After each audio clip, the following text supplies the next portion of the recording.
자, 지금까지 제 채널에서 계속 로스팅에 대한 이야기를 하면서 가장 중요하다고 생각하는 것이 이제 에어플로우, 즉 공기의 흐름입니다. 저는 이제 조금 더 이해하기 쉽게 공기의 흐름을 열풍의 속도로 표현을 해왔습니다. 공기의 흐름이 커피를 볶는 데 미치는 영향은 큰 줄기로 이해하면 간단하지만 세분화하면 사실은 매우 복잡합니다. 비유를 하자면 버너에서 발생한 화력이 100% 전달되게 할 수도 있고 80%나 120%의 효과를 낼 수 있게 하는 것도 공기의 흐름입니다. 투입 온도, 화력, 배출 온도, 로스팅 시간이 모두 동일한 조건에서도 어떤 커피는 향을 풍성하게 만들 수도 있고 또 어떤 커피는 바디와 맛을 강조할 수도 있는 것도 공기의 흐름입니다. 심지어 체포가 발생하는 양도 공기의 흐름에 영향을 받습니다. 아주 간단하게 말씀드리면 공기의 흐름이 느리면 체포가 덜 벗겨지거나 드럼 하단에 많이 쌓일 수도 있고 이러한 것이 반복이 되면 로스터의 청소 주기라든가 청소 범위가 달라질 수도 있습니다. 다만 이러한 요소들은 커피의 맛과 향에는 직접적인 영향을 주는 건 아니기 때문에 특별히 따로 이야기를 하진 않을 뿐입니다.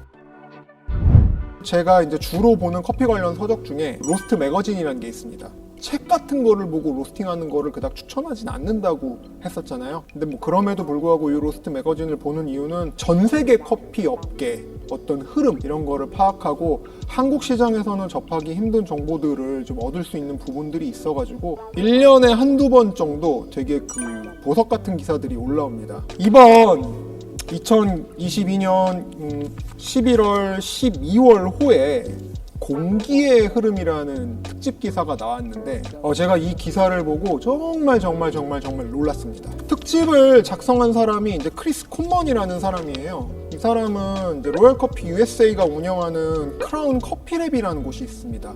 로열커피에서 취급하는 생두들의 다양한 정보들이 올라와 있는데 그 중에 크라운 주얼이라는 스페셜티 커피 라인업의 생두들은 지리적인 특징부터 상세한 로스팅 프로파일까지 아주 자세하게 정보가 제공이 되거든요.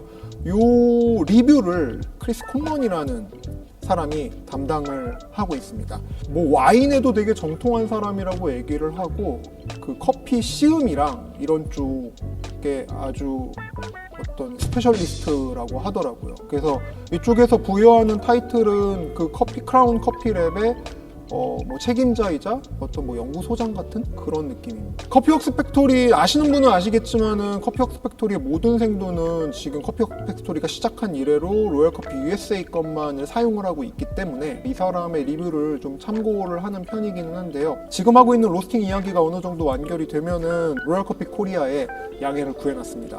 창고 한 번만 보여주세요. 나중에 PD님과 한번 방문해서 실제로 그 생두, 그러니까 어떤 식으로 입고가 돼가지고 뭐 어떤 과정을 거치는지도 한번 보여드리는 기회를 갖도록 하겠습니다. 자, 이번 로스트 매거진 기사에서 그 부제가 로스팅 장비에서 팬 속도와 대류열 관계의 이해인데 제목에서 느낌이 오지 않나요? 여기서 다룬 내용이 제가 지금까지 언급한 기센 로스터 기준으로 드럼 압력, 열풍의 속도가 로스팅에 미치는 영향과 동일한 내용입니다. 사실 이 책은 우리가 그 영상 촬영하고 뒤에 받은 거예요. 오해하지 마세요. 이 기사에서는 이제 디드릭 IR5, 그 다음에 이카와 프로, 그리고 로링 팔콘 15kg 모델을 가지고 실험한 결과물을 보여주고 있는데 여기서 실험한 개념을 갖다가 기센 로스터에 대입하는 거는 크게 어렵진 않습니다. 그렇기 때문에 기센 유저들에게도 매우 정말 큰 도움이 될 거라고 생각을 합니다. 자, 실험도 잘 설계가 됐고 또 각종 수치도 그래프와 표로 되게 자세하게 제공되기 때문에 시중에 몇백만 원짜리 교육 또는 몇십만 원짜리 로스팅 책보다 훨씬 더 값어치가 있고요. 정말 많은 정보들을 접했었는데 그 어떤 자료에서도 볼 수 없었던 정말 획기적이고 핵심적인 내용이 담겨 있습니다. 자, 단적으로 얘기하면은 제가 하는 교육 내용의 핵심이 이 기사 안에 다 들어가 있었어요. 저도 깜짝 놀랐어요. 자, 이게 개인적으로는 일단 이보다 더 정확하고 깔끔하게 설명할 수는 없겠다라고 생각을 했는데, 처음 로스팅을 하시거나 아니면은 공기의 흐름이 로스팅에 미치는 영향을 경험적으로 어느 정도 이해하시는 분들이 아니라고 한다면 그렇게 쉽게 와닿지는 또 않을 수도 있을 것 같아요.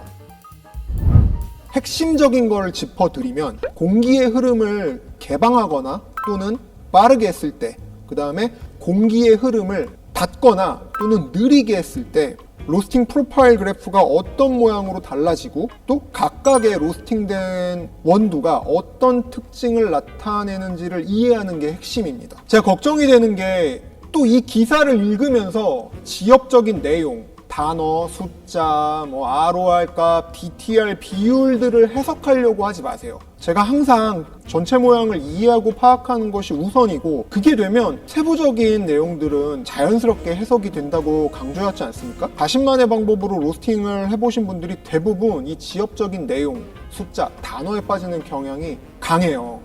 제가 그동안 로스팅 관련 영상을 찍을 때도 그래프, 숫자, 어떤 전문적인 용어를 배제하고 비율을 사용해서 흐름, 그 다음에 개념을 전달하려고 하는 이유도 여기에 있습니다.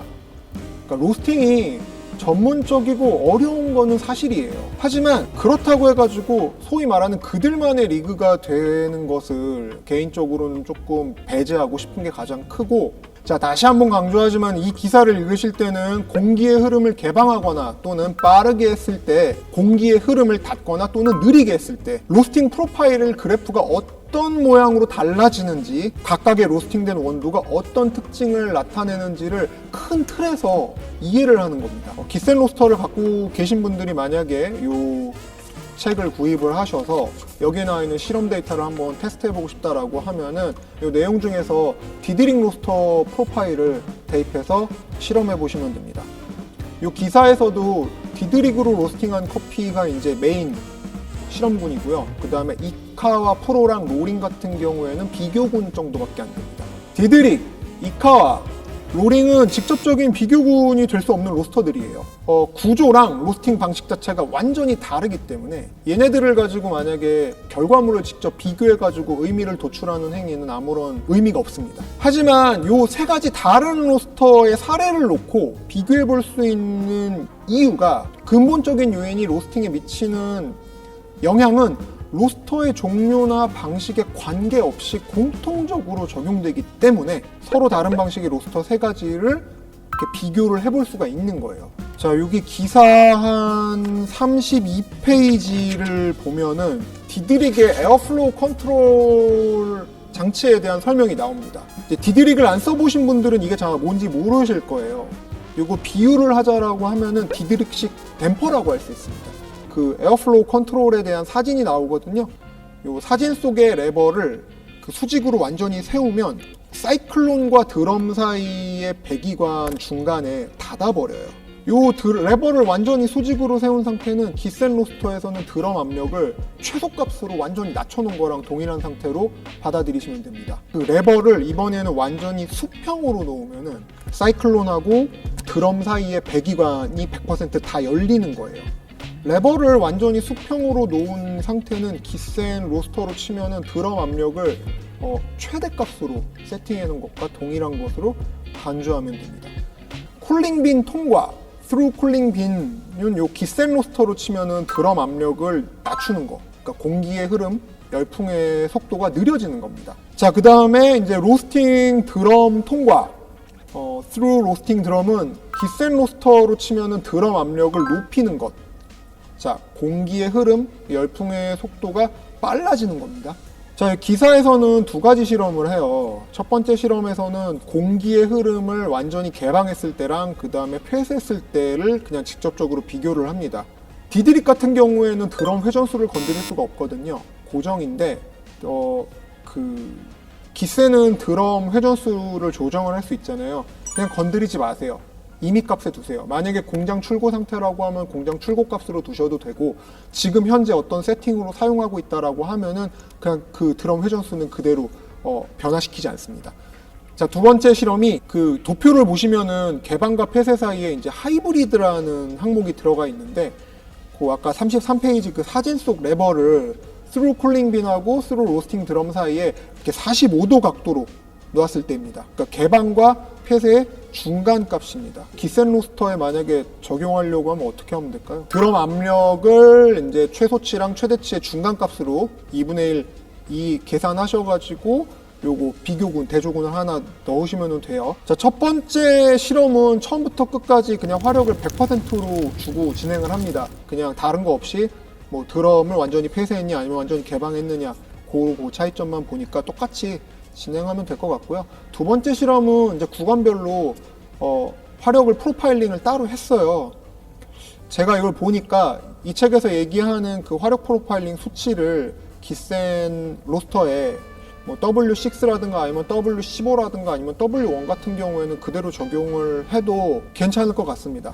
근데 단 이 실험에서는 생도를 로스터 풀배치 용량의 절반만 사용을 했어요. 경우에 따라서는 기센 로스터의 이 실험을 그대로 적용을 할 때는 드럼 압력값의 그 최대 최소 범위를 조금 줄여서 시도해봐야 할 수도 있을 것 같기는 합니다. 그리고 이제 이 실험을 정확하게 해보고 싶다라고 하면은 이제 크롭스터 같은 데이터 로그 프로그램을 사용하는 게 아무래도 좋겠고요. 수기로도 대략적인 계산은 가능합니다. 만약 이 영상이 올라가고 좋아요가 100개가 달리면 이 실험을 제가 기센으로 그대로 재현해서 모든 데이터 값을 공개하도록 하겠습니다.